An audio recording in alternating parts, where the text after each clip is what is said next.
Muy buena tarde para todos. Continuamos en este proceso de capacitación, transferencia de conocimiento y actualización. En la tarde de hoy continuamos con estos agrotalk. La temática a tratar es el momento óptimo de pastoreo en el trópico bajo, punto de partida para la mejora y la rentabilidad ganadera. Por Raúl Rojas Fetti. Raúl Rojas, zootecnista de la Universidad Nacional de Colombia.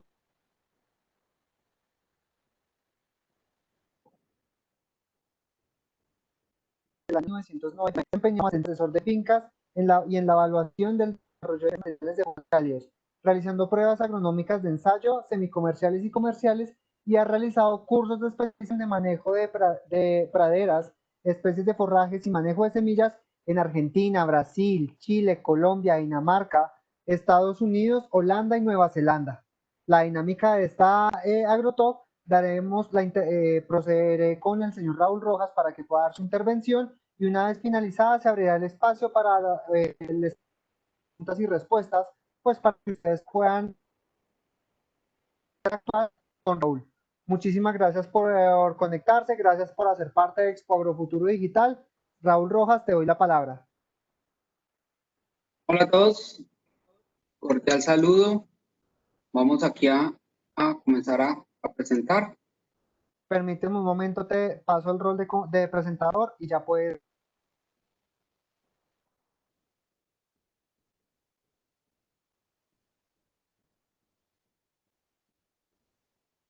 ¿Listo? Listo, sí, señor. Listo.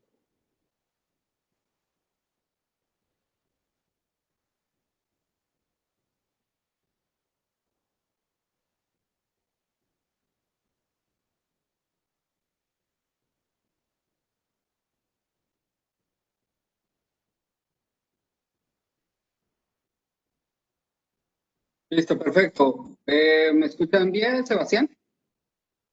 Sí, señor, está perfecto. Perfecto. Listo. Entonces, vamos a dar inicio a nuestro webinar acerca del momento óptimo de pastoreo en el trópico bajo como punto de partida para mejorar la rentabilidad ganadera. Vamos a hacer una pequeña introducción. Vamos a hablar sobre la importancia de manejar los pastos como un cultivo.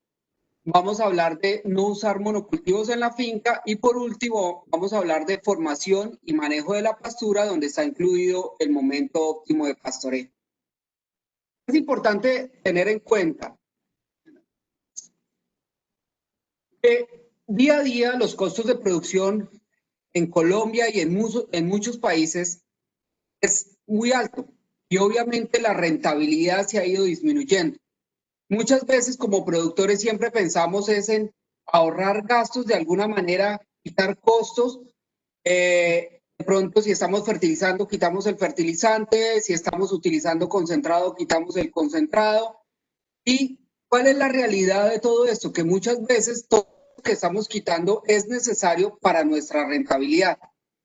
Yo pienso que un punto clave que debemos tener en cuenta como productores, como ganaderos, es que el forraje es el alimento más económico que le podemos brindar a los animales y por esta razón yo debería encaminar todos mis esfuerzos económicos a producir forraje de buena calidad, ¿cierto? Con el fin de mejorar la rentabilidad de mi finca. Es lo más barato. Para que tengan una idea, cuando nosotros hablamos de clima cálido o trópico bajo, hablamos de que un kilo de forraje puede estar alrededor de 10 a 15 pesos de forraje verde y si lo llevamos a materia seca puede estar alrededor de 55, 80 pesos. Esto más o menos es un promedio.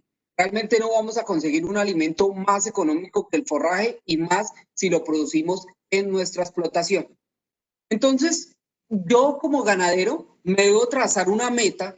Mi meta es lograr aumentar mi base forrajera, pero obviamente no es solo producir un volumen alto de forraje, sino que este tenga una buena calidad con el fin de tener una mayor producción o un aumento en la capacidad de carga de mi explotación. Teniendo en cuenta esto, podemos entrar a ver el punto 2, del cual hablábamos, que es manejar los pastos como un cultivo. Yo sé que muchos que nos están escuchando el día de hoy han participado en muchas conferencias donde siempre dicen el pasto se debe manejar como un cultivo y que para ser un buen ganadero primero debo ser un buen agricultor. Pero la realidad de nuestro país es que en muchas explotaciones, no en todas, pero sí en muchas, no ponemos en práctica esto y no manejamos los pastos como un cultivo. ¿Qué debo tener yo en cuenta? Uno, pues obviamente hacer una correcta elección del material forrajero a sembrar, ¿cierto? Lograr un óptimo establecimiento, tener la carga adecuada dependiendo del material, lograr un óptimo primer pastoreo y luego obviamente un manejo en cada rotación, ¿cierto? Luego un tema de fertilización, control de plagas y control de compactación con renovador. Yo pienso que una de las principales causas de degradación de praderas en nuestro país es suelos compactados, suelos con poca aireación, suelos donde las raíces no pueden profundizar y obviamente eso me va a afectar la producción de forraje que yo puedo tener.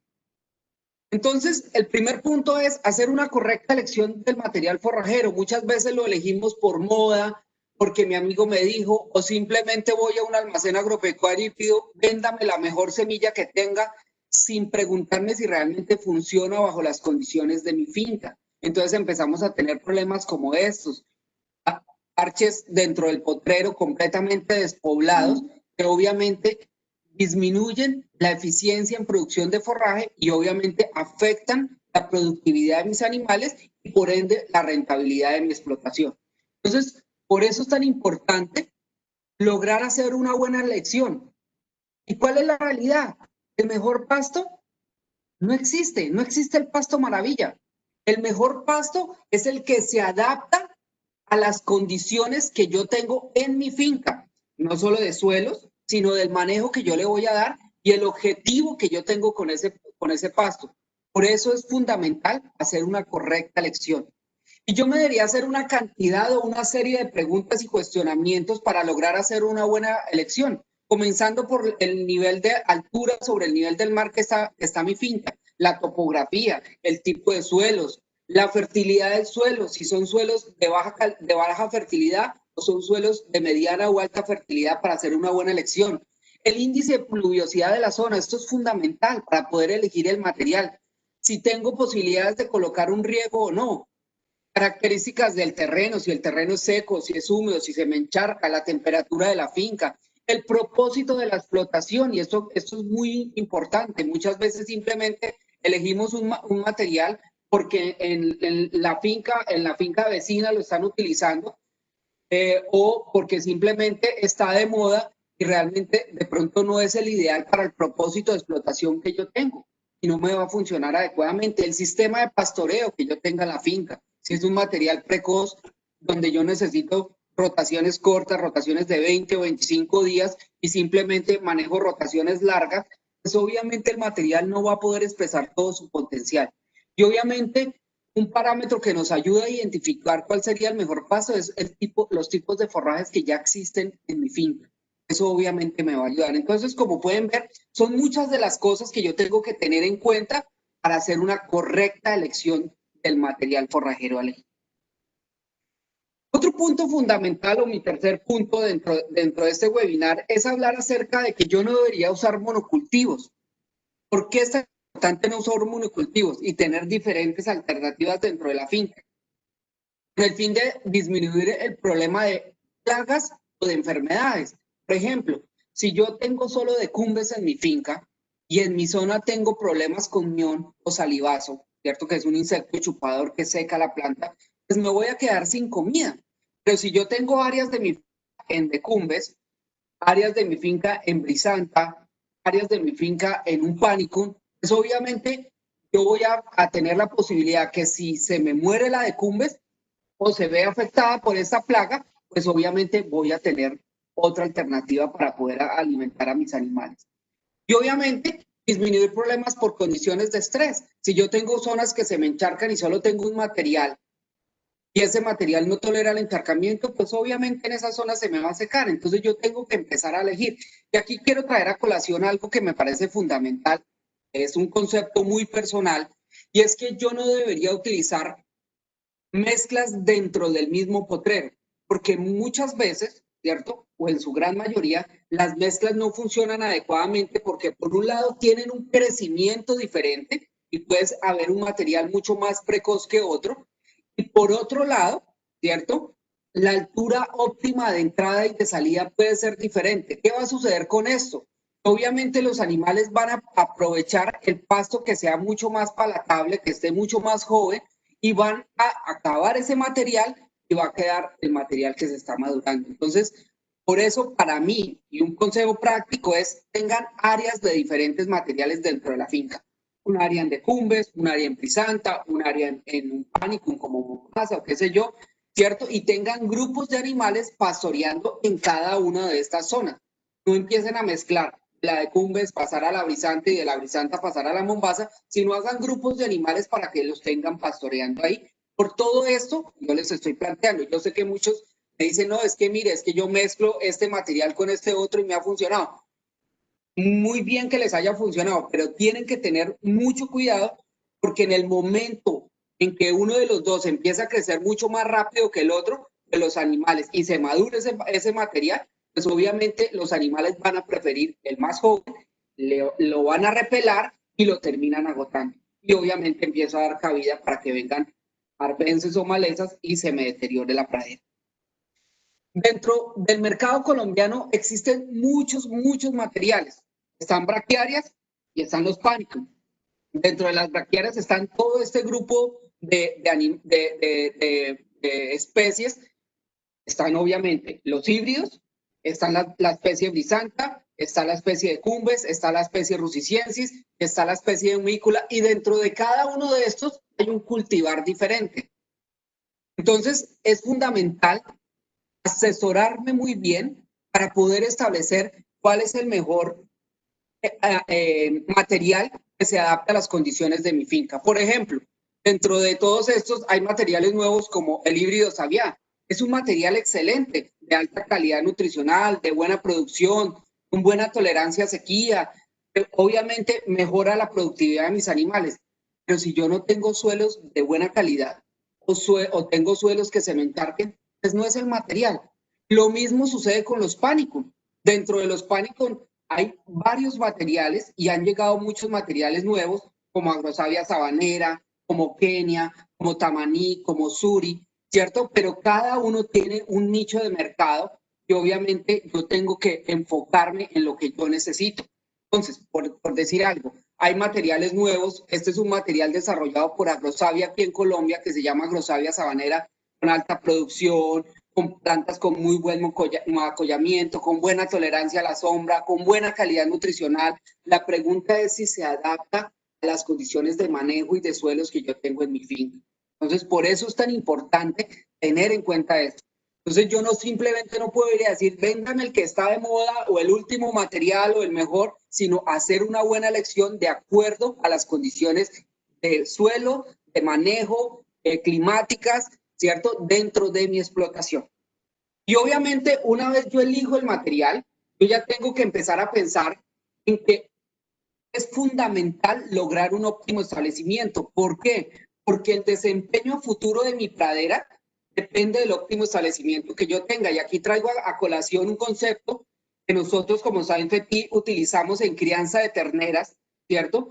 Donde dice que el comienzo de la vida de una ternera establece el desempeño a futuro de la vaca. Ese es un concepto que nosotros utilizamos con el lactorreemplazador Sprayfo, porque es la realidad. Si yo no crío una buena ternera, pues a futuro yo no voy a tener una buena vaca. Los que son productores de leche, criadores de vacas, saben que si yo no crío bien la ternera, pues mi vaca no va a ser productiva.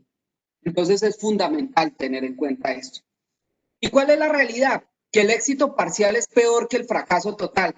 O sea, si yo no hago una buena elección, si yo no hago un buen establecimiento, va a ser muy difícil mejorar esa pradera y obviamente va a ser una pradera que no va a ser productiva. ¿Cuál es la realidad de nuestro país? En muchas de las zonas de nuestro país encontramos una realidad como esta que yo estoy mostrando en la foto, donde la gente simplemente recurre a acabar muchas veces los bosques que tenemos dentro de las fincas, colocan candela, ¿cierto? y establecen la pradera. ¿Y cuál es la realidad? Que en muchas ocasiones, ¿cierto?, en esa misma finca tienen áreas de potreros que ya han establecido que están degradados y muchas veces prefieren ir, tumbar el monte, quemarlo, ¿cierto?, y obviamente hacer la siembra. ¿Cuál es la realidad? La realidad es que por muchas de estas cosas, pues obviamente tildan a la ganadería como destructora del medio ambiente, pudiendo mejorar las praderas que ya están establecidas o hacer un manejo más amigable con el medio ambiente en estos establecimientos. Entonces, muchas veces hacemos el establecimiento así con candela y obviamente es muy difícil establecer la semilla, porque muchas veces regamos la semilla aquí al voleo, la semilla se escurre, no va a anclar bien, y obviamente no voy a tener una pradera de buena calidad, como estamos viendo acá, o sea, va a ser muy difícil, obviamente, ese establecimiento. Y obviamente, en muchas ocasiones donde podemos preparar, donde obviamente podemos mecanizar, podemos encontrar situaciones como estas, que muchas veces lo hacemos por moda. Entonces, no, aquí en mi zona hacemos 2 o 3 pases de rastra y botamos la semilla, pero no hacemos aireación profunda, no encalamos, no fertilizamos, en fin, una cantidad de cosas. ¿Y cuál es la realidad? No necesariamente con 2 pases de rastra el suelo va a quedar bien preparado. Este es un ejemplo donde es la misma finca, el mismo potrero, es un potrero como de 50 hectáreas y habían zonas donde miren cómo quedaron los terrones grandes, es la foto que estamos acá señalando en la mano izquierda, donde tienen los mismos días de establecimiento donde regaron la semilla y miren que aquí no se ve ni una sola planta terminada, ni mucho menos emergida. Y obviamente aquí donde quedó más preparado el suelo, donde quedaron los terrones mucho mejor, que lo ideal es que los terrones quedaran entre 2, máximo 3 centímetros de diámetro, ¿cierto? Con el fin de tener una buena porosidad, ¿cierto? Miren cómo se va estableciendo de fácil la pradera. O sea, va mucho mejor que donde yo dejo terrenos grandes. Entonces, por eso es tan importante trabajar fuerte en ese establecimiento. Yo aquí traigo a colación un protocolo de establecimiento que obviamente aquí es con maquinaria, pero que cada uno puede empezar a coger los puntos importantes para poderlos llevar y lograr el mejor establecimiento posible. Comenzando con qué? Con medir e identificar los potreros. Para muchos suena algo obvio, pero ¿cuál es la realidad de nuestro país? Seguimos encontrando fincas que no tienen medidos e identificados los potreros y todo es al ojo. ¿Qué va a suceder? Que yo puedo colocar semilla en exceso, semilla en deficiencia, al igual que los fertilizantes, fertilizantes en exceso o fertilizantes en deficiencia. Es muy importante medir e identificar los potreros, llevar una hoja individual donde yo vaya registrando lo que voy haciendo, lo que voy colocando para poder tomar decisiones. Realizar obviamente análisis de suelos es la base para poder comenzar. Nuestro suelo es la base de las pasturas. Hacer una correcta elección del material, como veníamos mencionando, hacer un correcto control de malezas o arbences de ser necesario. Realizar trabajo físico, y aquí vuelvo a traer a colación el tema de la compactación. El trabajo físico lo puedo hacer con un cincel o con un renovador de praderas. Obviamente habrá zonas donde es muy difícil mecanizar, ¿cierto? Pero si yo puedo diseñar un renovador de praderas de motoasada o con bueyes para hacer aireación, va a ayudar mucho al establecimiento de la pradera. Incorporar enmiendas como cal, materia orgánica y terminar de preparar el terreno, obviamente, en suelos mecanizables con rastrillo, rastro, todo lo que yo consiga en la zona. Lo importante es incorporar las enmiendas y todo de acuerdo con los resultados del análisis de suelo. Después de eso, regar la semilla y taparla a no más de 2 centímetros y si queda el suelo muy suelto, pasar un cilindro.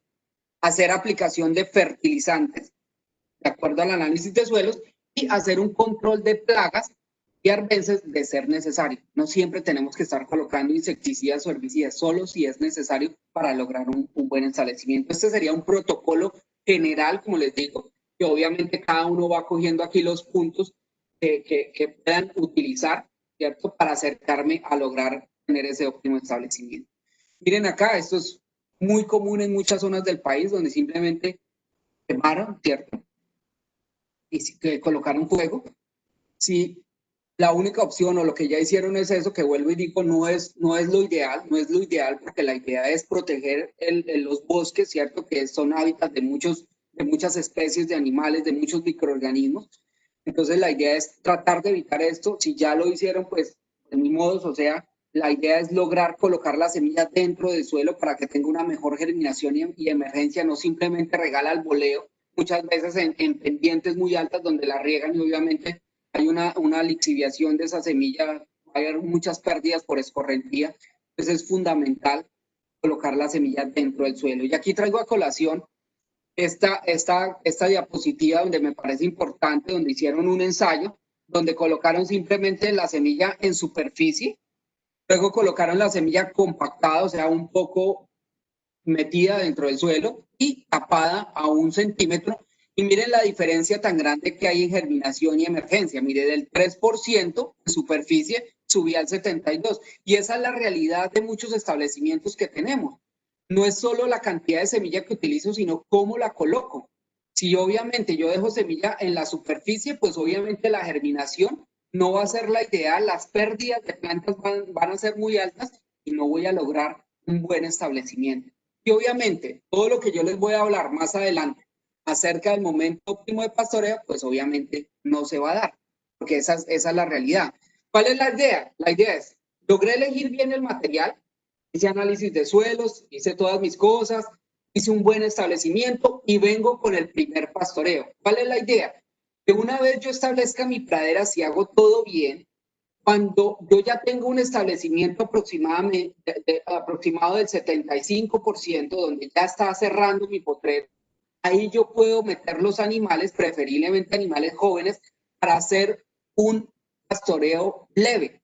Y aquí quiero traer a colación 2 cosas, o un concepto más bien, que es el siguiente, y es las plantas tienen 2 formas de preservarse, ¿cierto? Una, produciendo semilla, como lo vemos acá en esta foto, acá ya, o en la foto de abajo, que está produciendo semilla, esa semilla va a caer y va a originar una nueva planta. O 2, produciendo hijos desde la base, hijos, vástagos o brotes o perfilos, como lo llaman en Brasil, como los quieran llamar. Entonces, ¿qué sucede? Mi objetivo como productor ganadero es que yo debería lograr que mi planta produzca muchos hijos de la base. Cuando yo dejo espigar el material, la planta sacrifica la producción de hijos. ¿Y cuál es la realidad? Que cada vez que produce un hijo o un vástago o un brote nuevo, es una planta nueva, porque ese hijo va a generar tallos, raíces y hojas.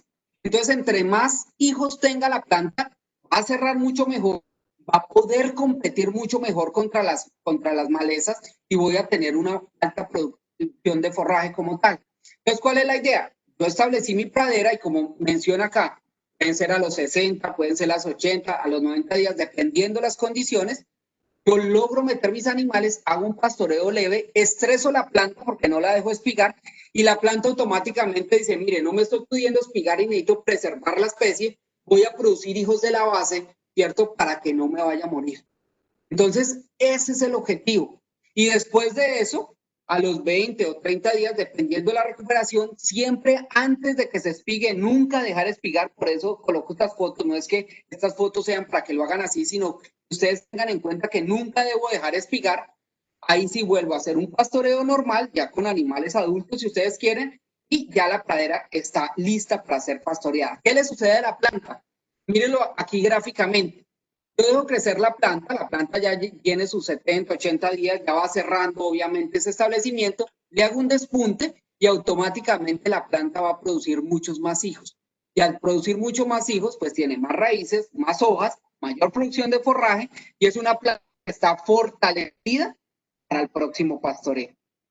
Cuando yo hago el efecto contrario, que es dejar crecer la planta, llega el momento antes de espigarse, la sigo dejando crecer, ella va a producir su inflorescencia, va a llegar a su etapa de reproducción, la calidad nutricional se va a disminuir, a los animales no les gustan las plantas espigadas, no les gustan las plantas viejas, van a pisotear unas plantas sobre otras, ¿cierto? Van a ahogar unas plantas, esas plantas que tumban los animales van a ahogar otras plantas y a la final yo estoy afectando la producción de mi pradera. Pero hay una cosa más grave y es que esta planta hizo todo su ciclo, nació, creció y se está reproduciendo y ya está lista para morirse. ¿Qué le sucede a la planta? Que la planta está completamente agotada para el próximo pastoreo. Yo lo que necesito es tener plantas fortalecidas que estén preparadas, ¿cierto? Para el agresivo arranque que hacen los animales, los bovinos, ¿cierto? O si son equinos, o si son ovinos o caprinos, ¿cierto? Al agresivo arranque que le hacen para que ella pueda defenderse, pueda producir forraje y pueda obviamente mejorar la rentabilidad de mi finca. Entonces, de ahí parte, por eso era tan importante para mí hablar de todos esos pasos que hablamos del establecimiento, porque si yo no tengo un buen establecimiento, no voy a poder hacer un despunte. Si yo no logro un buen establecimiento y simplemente regué la semilla al voleo, pues simplemente los animales van a arrancar las plantas. Entonces, por eso es tan importante seguir todos los pasos que yo les he mencionado para poder hacer este manejo. ¿Qué implica dejar semillar los forrajes? Primero, disminuyo la calidad nutricional, se baja la proteína, se aumentan las fibras, ¿cierto? Segundo, no hay ahijamiento. Recordemos esto, yo necesito que las plantas produzcan hijos, entre más hijos, más producción. Y tercero, la semilla no carga bien. La realidad de nuestro país tan cercano a la línea del Ecuador, donde tenemos horas luz constantes a lo largo del año, donde tenemos 12 horas, amanece a las 5:30, 6, anochece a las 5:30, 6, todos los días del año, no permite que la semilla cargue bien. No con eso quiere decir que ninguna semilla que produzca una espiga va a ser una planta. No, hay semillas que sí son viables, pero la gran mayoría no van a ser viables. Por todo esto, yo nunca debo dejar espigar una planta que se destine al pastoreo. Si es manejada adecuadamente, no la debería dejar espigar. Esto, por ejemplo, miren, esto es una braquiaria brisanta charaes, Toledo, de 60 a 70 días establecida, ya lista, antes se nos está pasando, tuvo las mejores condiciones, siguieron todo el protocolo, ¿cierto? Y ya está lista para ser pastoreada. El caso contrario sucede cuando empiezo a tener esto. Dejo espigar el material, entran los animales, pisotean y empiezo a tener estos problemas dentro de mi potrero. A la final lo que yo buscaba, porque muchos buscan es que semille para que nazcan nuevas plantas, yo lo que estoy perdiendo es un alto número de plantas. Entonces, por esta razón, yo nunca debo dejar espigar. Entendiendo esto, podemos comenzar a hablar acerca de la formación y el manejo de la pastura. Para eso, ¿qué es importante? Entender que todos estos materiales nuevos que mencionábamos al inicio, o muchos de los que ya existen, los investigadores han tratado de mejorar la productividad, pero también requieren que el productor pecuario mejore las condiciones de pastoreo. Por eso requiere sistemas de pastoreo con pocos días de ocupación, ¿cierto? Y pocos días de rotación. Entonces yo hablo acá que el sistema de pastoreo debería tener potreros pequeños. Puede ser potreros pequeños, podrían ser potreros grandes. Lo importante va a depender es del número de animales. Yo puedo tener potreros grandes siempre y cuando meta una carga tan alta que los animales no duren más de 3 días. Por eso hablo de los días de ocupación que deberían ser máximo 3. ¿Por qué máximo 3? Porque a partir del tercer día las plantas empiezan a rebrotar. Y si yo tengo plantas maduras, los animales van a preferir consumirse las plantas nuevas o los rebrotes que están naciendo a consumirse las plantas viejas. Y ahí es donde empieza a tener un problema en la formación de la pastura y en la producción de forraje. El tiempo ideal para el primer pastoreo, dependiendo del material, ¿cierto? Como les decía, puede ser 70, 80, 90, depende de las condiciones agroclimáticas que yo pueda tener. Pocos días de rotación, muchos de estos materiales son muy precoces. Si hablamos, por ejemplo, de un híbrido como Sabiá, como Ipiporá, son materiales que necesitan estarse pastoreando entre 25 y 30 días. Si hablamos de un material como Charaes o Toledo, es igual. Yo necesito rotaciones cortas, yo no puedo tener rotaciones largas. Entonces, obviamente, eso va, ya ahorita lo vamos a unir con el tema del momento óptimo, pero realmente son materiales muy precoces que necesitan pocos días de rotación.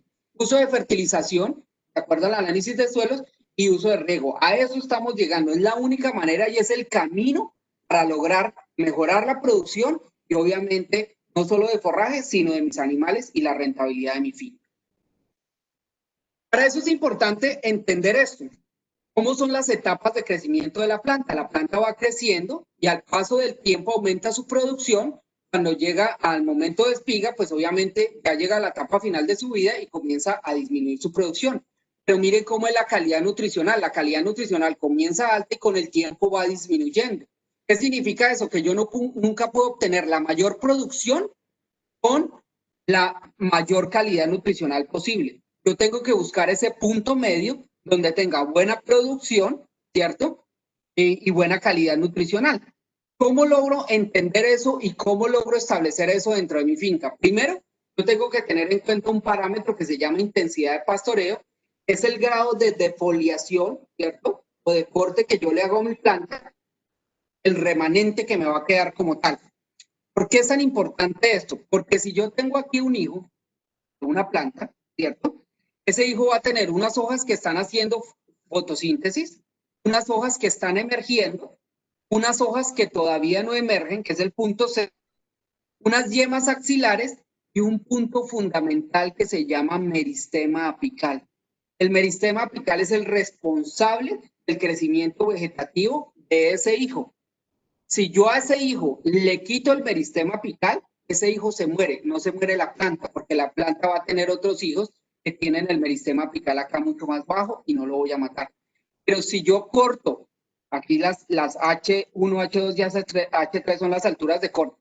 Si yo le quito el meristema apical a ese hijo se va a morir y obviamente afecta la productividad de mi pradera, porque estoy matando hijos.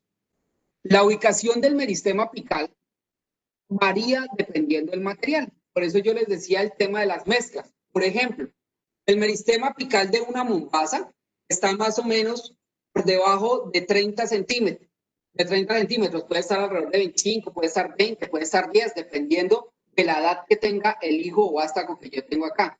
En el caso de una de cumbres, el meristema apical está por debajo de 7 centímetros.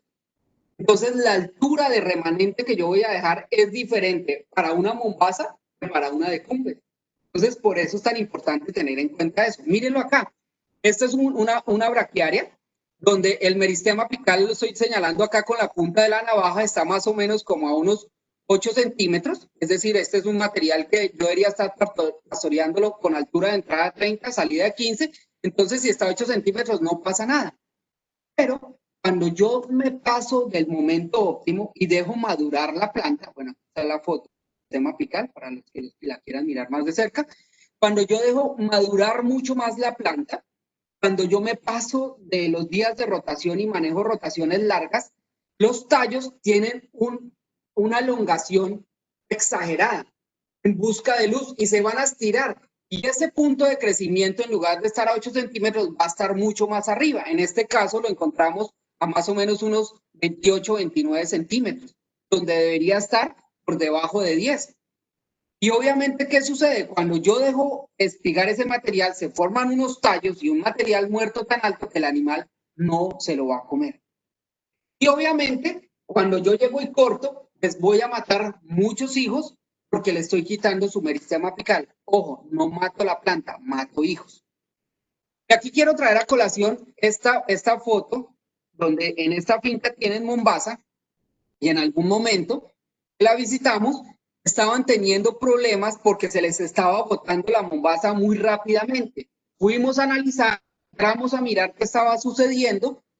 La mombasa, como les decía, la altura ideal de corte es más o menos de 35, máximo 50 centímetros, que yo la debo estar dejando de remanente. La altura de entrada es más o menos unos 90 centímetros, 80, 90, y no me puedo bajar de 35 centímetros, porque si me bajo de 35, le quito el meristema apical a unos hijos y se van a morir los hijos. Por eso estas plantas están tan pequeñas, porque en esta finca, miren a qué altura estaban cortando más o menos a 15 centímetros.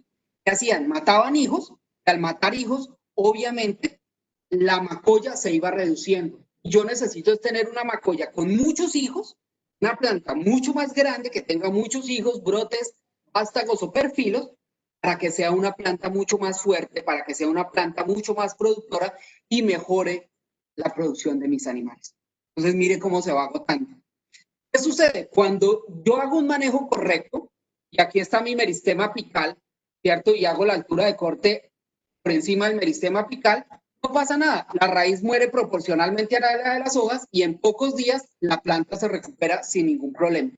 Cuando yo repelo y le quito el meristema apical, la planta pierde el referencial de rebrote, que eran esos hijos principales que eran hijos viejos, porque esos hijos se murieron. Entonces, la planta, ¿qué va a hacer?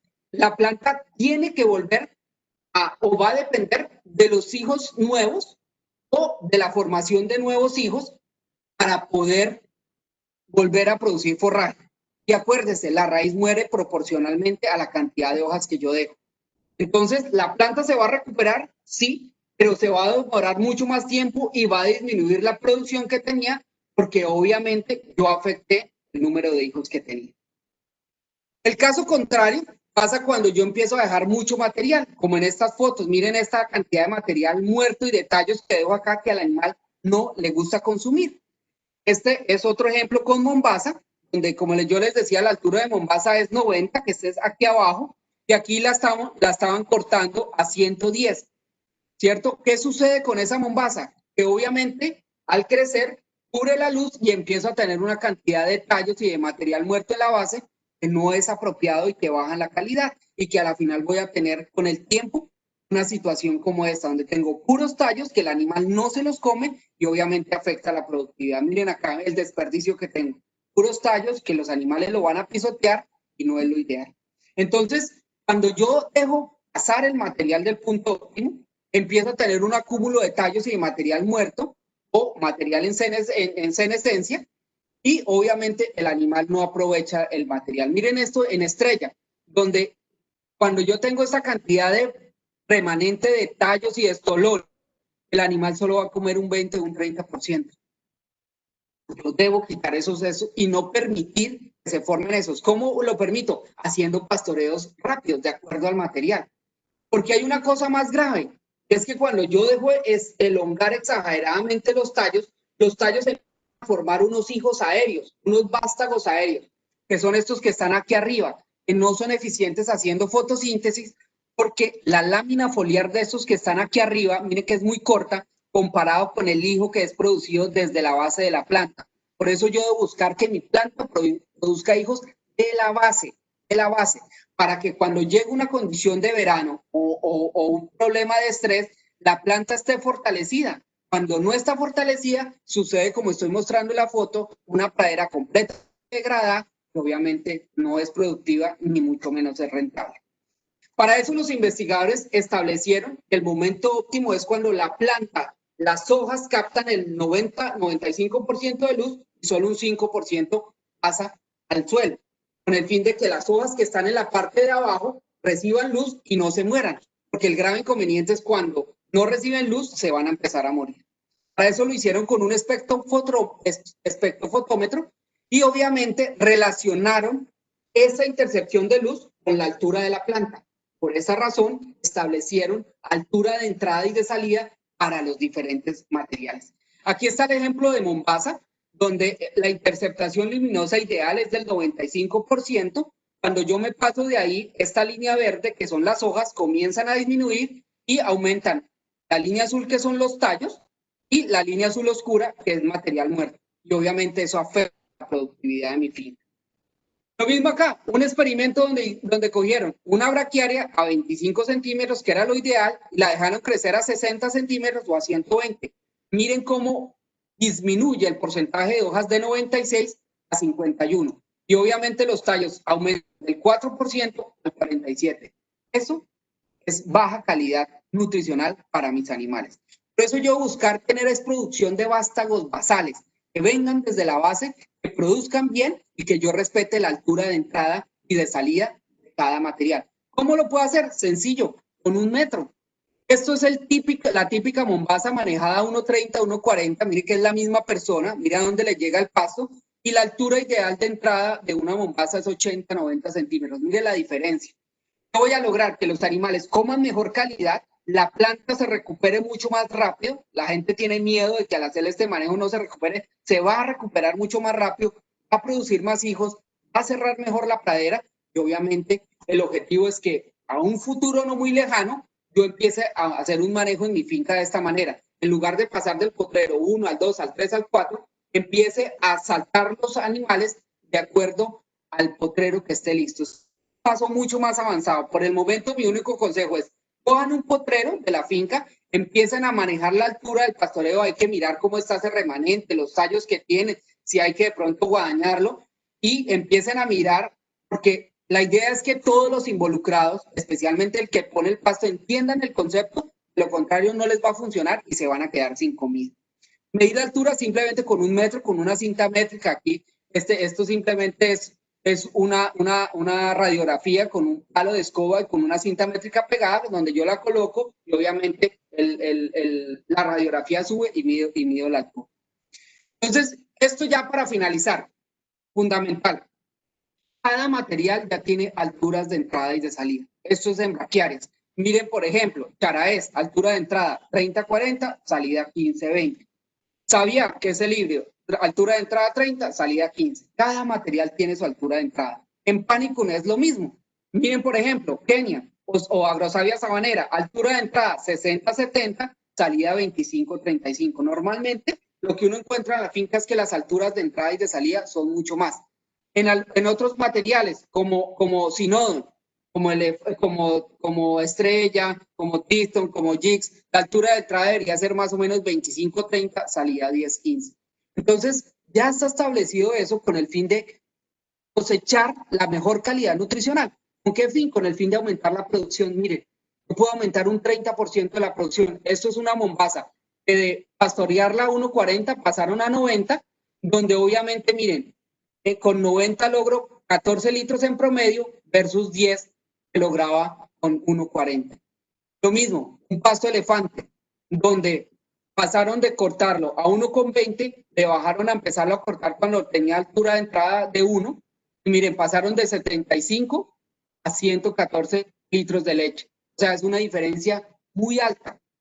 Si yo logro hacer ese manejo, en ganado de carne es igual. Miren esta brisanta marandú, que pasaron de cortarla a 35 centímetros, cuando la planta tenía 35, la bajaron y empezaron a cortarla cuando tenía 25. Miren las ganancias de peso. 25 es la línea azul y la línea gris es 35. 1.60 versus 900 gramos, 855 versus 600. O sea, el hecho de yo empezar a utilizar la altura de entrada correcta va a mejorar la productividad de mis animales. Es fundamental que tengamos eso, porque estoy dando un pasto de mejor calidad. Miren esto, cuando yo logro marandús con proteínas del 12%, con FDN del 61 y no del 75 o del 80%, y eso va a contribuir a mejorar la productividad de mis animales. Si tenemos en cuenta todos estos factores, vamos a lograr una pradera de alta calidad, cantidad y lo más importante, un costo de kilo de forraje producido en la finca a un precio muy bajo. Muchísimas gracias. Espero que les haya servido este webinar. Espero que hayan logrado captar todos los conceptos que les di. Aquí dejo mis datos para si de pronto alguien quiere contactarme y si no a través de Expo Futuro podemos hacer el contacto para cualquier cosa que necesiten. Muchísimas gracias y ahora Sebastián me dirá cuál es la dinámica. Claro que sí. Muchas gracias, Raúl, por tu intervención. Muchísimas gracias por este gran tema que nos trajiste en la tarde de hoy. Abrimos en este momento el espacio de preguntas para las personas que están conectadas, para las personas que están con nosotros en este momento. Si tienen preguntas acerca de esta temática, con muchísimo gusto para resolverlas en un pequeño espacio.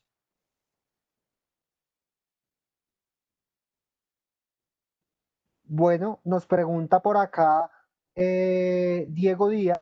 Diego Díaz nos pregunta, con base a los tipos de especies o semillas, ¿cómo podemos medir e identificar cuál es la semilla o especie más óptima para cada tipo de suelo? No, ahí es fundamental buscar una asesoría porque digamos que en clima cálido hay una diversidad muy grande de materiales como pudimos apreciar ahí. ¿Y qué es lo que sucede? Hay materiales que de pronto toleran humedad, hay materiales que toleran sequía, hay materiales que se comportan bien para animales de levante, ¿cierto? Hay materiales que se comportan mejor en suelos de alta fertilidad, hay otros que se comportan mejor en suelos de baja fertilidad. Entonces, dependiendo de todas esas condiciones, yo tengo que hacer esa elección. No sé si con esto contesto la pregunta. Perfecto, señor Raúl, muchísimas gracias por tu intervención y respuesta. Gracias al señor Diego Díaz por la participación. Nos preguntan también, Freddy, gracias Freddy por tu participación, gracias por estar con nosotros. ¿Cómo es el modelo o aplicación para los procesos fértiles? No entiendo la pregunta, ¿a qué se refiere? Los procesos para... Sebastián, ¿me Si repites? el señor, sí, pues acá nos pregunta, no sé si el señor Freddy puede volver a poner su pregunta, ¿cómo es el modelo de aplicación para los procesos fértiles? No sé a qué se refiere, la verdad no comprendo la pregunta. Ok, bueno, sigamos con otra No pregunta. Si sé el si nos señor puede volver a Freddy escribir porque vuelve a no me preguntar, queda claro. exacto, claro que sí. Nos pregunta el señor Rodrigo Restrepo Henao, ¿cómo sé si una pradera con humidícola está acolchonada y si es así, cómo puedo recuperarla? Bueno, ahí es fundamental porque la altura de entrada de la humidícola es más o menos unos 25 30 centímetros. Entonces ahí lo que yo tengo que empezar es abrir la macolla, ¿cierto? Y mirar cómo está la base de la planta. Si yo tengo un gran acúmulo de tallos y de material muerto, significa que yo me he pasado del punto óptimo y lo que yo entraría y mi consejo es entrar a guadañar porque muchas veces, ideal sería con animales, pero muchas veces los animales esos remanentes no se lo comen, entrar a guadañar respetando los rebrotes que vienen en la base, ¿cierto? O sea, no repelar, no cortar al ras y obviamente cuando la planta empieza a crecer, cuando tenga 25 30 centímetros, ahí voy a meter los animales. Es fundamental tener en cuenta que cada vez que yo hago un corte con guadaña, obviamente la productividad de mi pradera se va a disminuir porque estoy perdiendo hijos, porque muchos hijos van a tener su punto de crecimiento alto y se los voy a cortar y voy a matar. Entonces es fundamental tener en cuenta eso. Listo, muchísimas gracias, Raúl. Nos pregunta por acá la señora Elisa Yomaira. Muchísimas gracias, señora Elisa, por hacer parte de Expo Agrofuturo Digital. Gracias por estar con nosotros en este momento. En ganadería de doble propósito, como ganado criollo, ¿cuáles serían las especies? Difícil pregunta, porque ¿cuál es la realidad? O sea, el pasto o la especie para recomendar va a depender de las condiciones de mi fin. O sea, si yo tengo suelos de mala calidad, suelos que no son fértiles, ¿cierto? Y adicional a eso tienen problemas de humedad, el único paso que se me va a adaptar ahí, muy seguramente es humidícola. Siendo el de menor calidad nutricional, sería el único. Entonces, digamos que es una respuesta muy difícil porque va a depender es de las condiciones de la finca. Entonces, yo aquí podría decir, no, mire, entonces los mejores pastos nutricionalmente hablando son las brisantas o las guineas, pero habría que mirar si en la finca de ella se le logra establecer estos materiales para obviamente tener un material de esos en mi finca, en la finca. Ok, listo, perfecto, señor Raúl. Ya para finalizar, hay más preguntas, pero digamos que por tiempo no alcanzamos. Y esta última pregunta que nos hace Gabriel Niño, en caso de pasto caimán, ¿dónde se puede averiguar las alturas de entrada y salida? Pasto caimán es un material híbrido, es un híbrido de braquiarias. Normalmente los híbridos de braquiarias más o menos alrededor entre unos 30, máximo 40 centímetros de altura de entrada para tener una salida siempre 50%, es decir, 15, 20 centímetros. Ok, listo, perfecto, señor Raúl. Para las demás personas que nos están preguntando, por tiempo no alcanzamos, vuelvo y le reitero, pero igual mañana el señor Raúl puede volver a decir, por favor, su correo electrónico para que estas preguntas las puedan responder a través de este medio y para pues tengan una asesoría un poco más personalizada. Muchísimas Claro que gracias sí, a ustedes y al señor Raúl por estar con nosotros en la tarde de hoy. con mucho gusto. Ahí quedan mi contacto, mi correo electrónico, mi celular para los que quieran contactarme con el mayor de los gustos. Yo la verdad es que no estoy viendo las preguntas que hicieron, o sea, no tengo acceso ahí en este momento, pero cualquier cosa con el mayor de los gustos. Muchas gracias a todos. Muchas gracias a usted, señor Raúl. Muchísimas gracias por hacer parte de Expo Agrofuturo Digital. Gracias a todas las personas que se conectan y están conectadas en este momento. Que tenga muy buena tarde, señor Raúl, y No, continuamos con otra charla. Muchísimas gracias. no, muchísimas gracias a ustedes, muchísimas gracias a Expo Agrofuturo por esta gran iniciativa, por esta invitación. En nombre de Science Feti, damos las gracias por esta invitación y estamos prestos para cualquier cosa. Muchas gracias. Gracias, señor Raúl. Que tenga una excelente tarde. Gracias.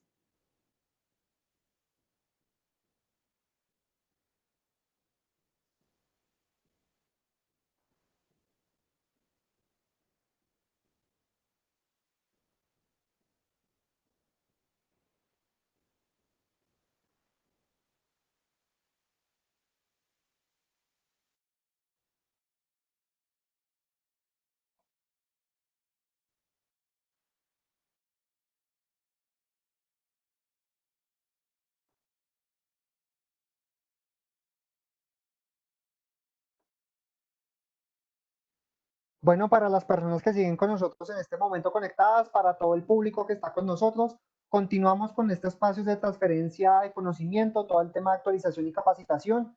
En unos minutos arrancaremos con la siguiente capacitación o la siguiente temática, biotecnología para la nutrición animal por la empresa Vialtec.